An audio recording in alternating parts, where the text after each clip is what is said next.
Bismillahirrahmanirrahim. Assalamualaikum adik-adik. Nah, ketemu lagi dengan Kak YR. Video kali ini kakak akan membahas materi tentang kekongruenan dan kesebangunan. Nah, jadi nanti apabila diketahui dua bangun datar yang sebangun, nah kita bisa menentukan sisi mana yang sama panjang dan sudut mana yang sama besar. Oke, sebelum kita lanjut, jangan lupa tekan tombol like, komen, dan subscribe agar video ini bermanfaat bagi adik-adik ya. Dan jangan lupa share juga ke teman-temannya, mudah-mudahan juga bermanfaat bagi mereka. Nah, kakak kasih judul aja dulu. Nah, kekongruenan dan kesebangunan. Nah, mudah-mudahan nanti apabila adik-adik masih kebingungan tentang materi kekongruenan dan kesebangunan, mudah-mudahan video kakak ini nanti bisa membantu ya. Nah, kita bahas dulu bagian yang pertama, yaitu kekongruenan.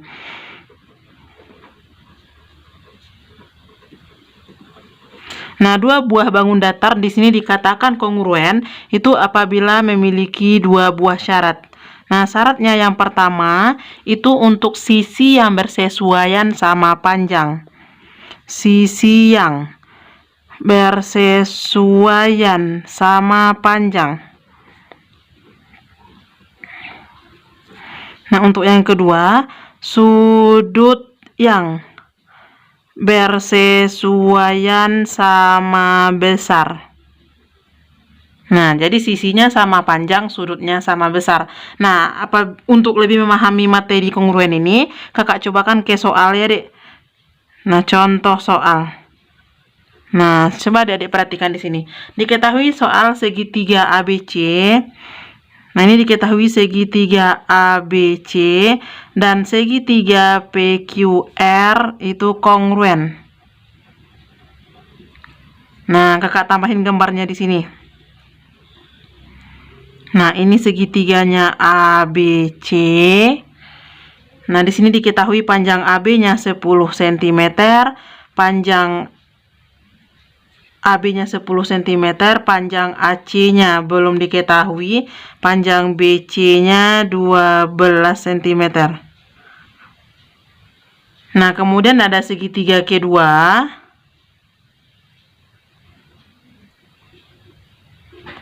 Nah, ini dia PQR. Diketahui panjang PR-nya di sini 7 cm. Nah, untuk sudut segitiga ABC, sudut A-nya diketahui 30 derajat, sudut C-nya diketahui 80 derajat. Nah, untuk segitiga PQR, sudut Q-nya diketahui 70 derajat. Nah, pertanyaan yang pertama, tentukan yang A panjang AC.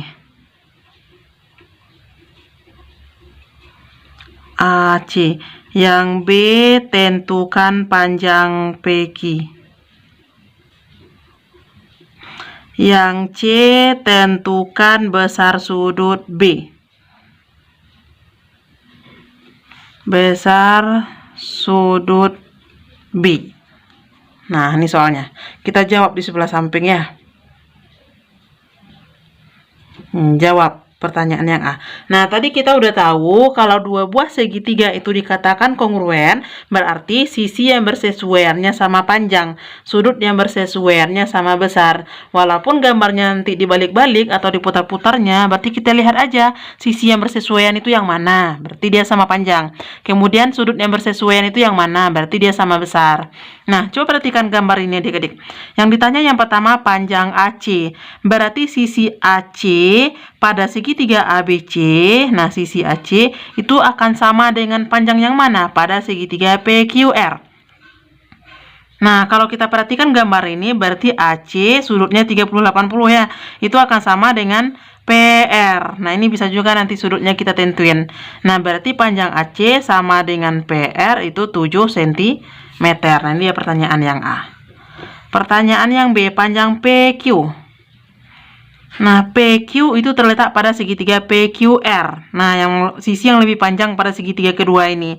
Nah, dia akan sama panjang dengan pada segitiga ABC. Sisi yang mana dia? Nah, ini dia yang AB ya. Berarti sisi PQ sama dengan sisi AB. Ini panjangnya 10 cm. Nah, itu dia. Yang C, besar sudut B. Nah, ini pada segitiga ABC, ini sudutnya diketahui yang A-nya 30, yang C-nya 80, yang B-nya kita belum tahu. Nah, kita tahu kalau dia sebuah segitiga, itu besar semua sudutnya 180 ya. Nah, boleh kakak tambahin konsepnya di sini. Sudut A ditambahkan dengan sudut B ditambahkan dengan sudut C itu seharusnya semuanya 180. Tapi di sini yang diketahui sudut A-nya 30, sudut C-nya 80. Nah, bisa kita cari enggak sudut B berapa? Nah, maka di sini besar sudut B itu sama juga dengan 180 kurangkan dengan sudut A kurangkan dengan sudut C. Maka jadinya 180 dikurangkan sudut A-nya di sini 30 dikurangkan dengan sudut C-nya di sini 80. Berarti ini jawabannya 180 kurang 30, 150 dikurang 80. Berarti sisanya 70 derajat. Nah, berarti besar sudut si B itu 70 derajat.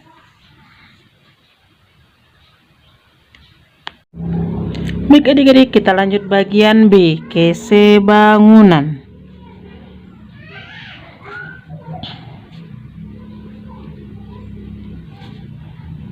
KC bangunan. Nah, di sini dua buah bangun dikatakan sebangun itu apabila memiliki dua syarat juga, mirip dengan yang kekongruenan tadi ya. Nah, untuk syaratnya yang pertama itu sisi yang bersesuaian sebanding. Sisi yang bersesuaian sebanding. Nah, mana sisi yang bersesuaian itu? Itu nanti kita lihat dari gambar ya. Seandainya gambarnya nanti persegi panjang, berarti ada panjang, ada lebar. Berarti panjang bangun yang pertama itu sebanding dengan panjang bangun yang kedua. Lebar bangun yang pertama sebanding juga dengan lebar bangun yang kedua. Nah, itu dia yang dikatakan sisi yang bersesuaian sebanding. Yang kedua, itu sudut yang bersesuaian sama besar. Sudut yang bersesuaian sama besar. Nah, jadi sudutnya kita lihat nanti sudutnya sama besar. Untuk lebih pahamnya adik-adik tentang kesebangunan ini, nah kakak tambahin contoh soalnya. Contoh 1. Nah, kakak kasih nama contoh 1. Pada contoh yang pertama ini, itu diketahui segitiga PQR. Nah, ini ada gambar segitiga PQR. Ini titik P, ini Q, ini R. Diketahui panjang PQ-nya ini 10 cm. Panjang QR-nya ini 18 cm.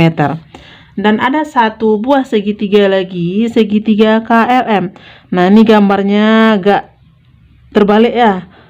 Nah, satu ngadap ke atas, segitiganya satunya ngadap ke bawah. KLM. Nah, di sini diketahui panjang KL ini 15 cm.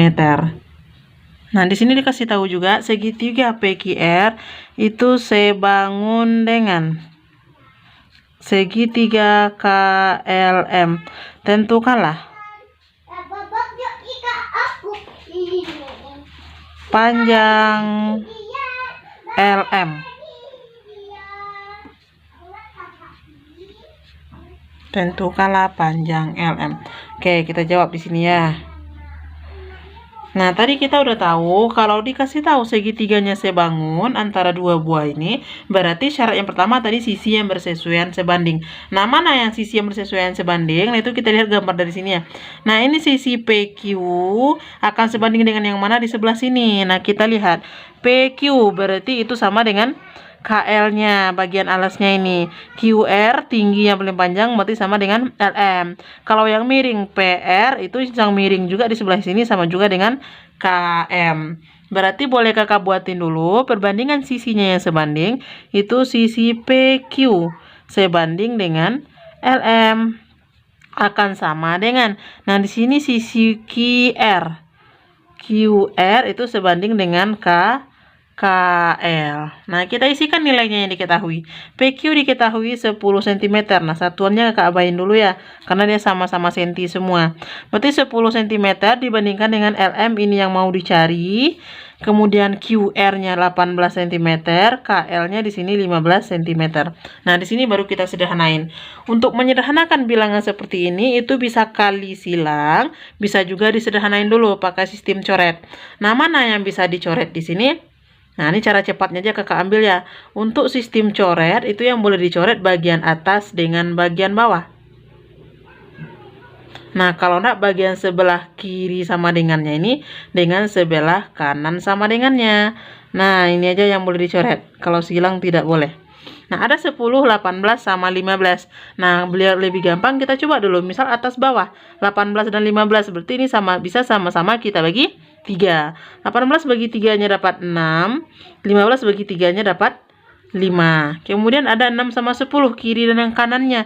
Ini bisa juga sama-sama kita bagi 2. 10 bagi 2-nya dapat 5, 6 bagi 2-nya dapat 3. Nah, baru dia kita kali silangkan. 5 kali 5, 25, 3 kali LM, berarti 3 LM sama juga dengan 25. Berarti LM aja itu sama juga dengan 25 per 3. Nah, berarti ini panjang LM. Oke, itu tadi materi kita tentang kesebangunan dan kekongruenan. Nah, tunggu video kakak yang lainnya ya. Mudah-mudahan video kakak ini bermanfaat bagi adik-adik. Nah, jangan lupa untuk kasih subscribe dan tekan tombol loncengnya supaya adik-adik selalu memperoleh informasi terbaru mengenai materi pelajaran matematika lainnya. Nah, share juga ke teman adik-adik ya. Mudah-mudahan materi ini bermanfaat juga bagi mereka. Baik, assalamualaikum warahmatullahi wabarakatuh.